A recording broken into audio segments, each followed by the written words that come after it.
先生，哼，就是现在！嘿，谁？你们是怎么发现我的？你的杀气太明显。王令师兄，监控已经关掉了。嗯。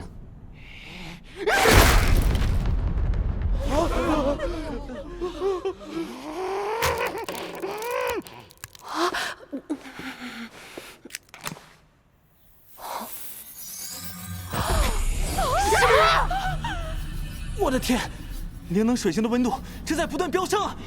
这是一个还没出生的婴儿，怎么这就灵能过载了？王令师兄，小宝宝好强，现在怎么办？哎，没想到居然比我当年还……这小家伙太逆天了！50%大医报数。刚刚发生什么事了？好像看到了一阵很强的光。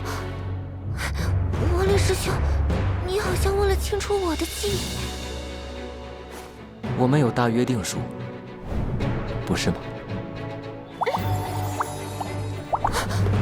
被他奸臣脱壳了。没事，我故意的。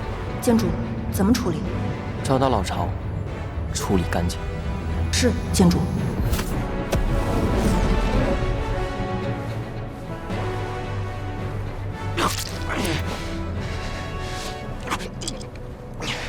怎么吃了丹药伤还好不了？只怪我的一击竟然附带重伤效果。队长，绩效没达标，我们现在怎么办？只要有那个胎儿，可抵100万，不，1000万名天资优异的孩子。该死！我必须要将那个女人抓到，得到她的孩子。这么大的项目，要不要先报备给灵尊大人，对齐一下颗粒度？笨蛋！我们天天熬夜修仙，熬出这么重的黑眼圈，是为了什么？是为了灵尊大人献出心脏？不对，是为了门派的长远发展？不，是为了我们小组的年度 KPI。此事要是泄露出去，其他组肯定会来和我们抢业绩的，所以一定要严加保密，不能让其他人知道半个字。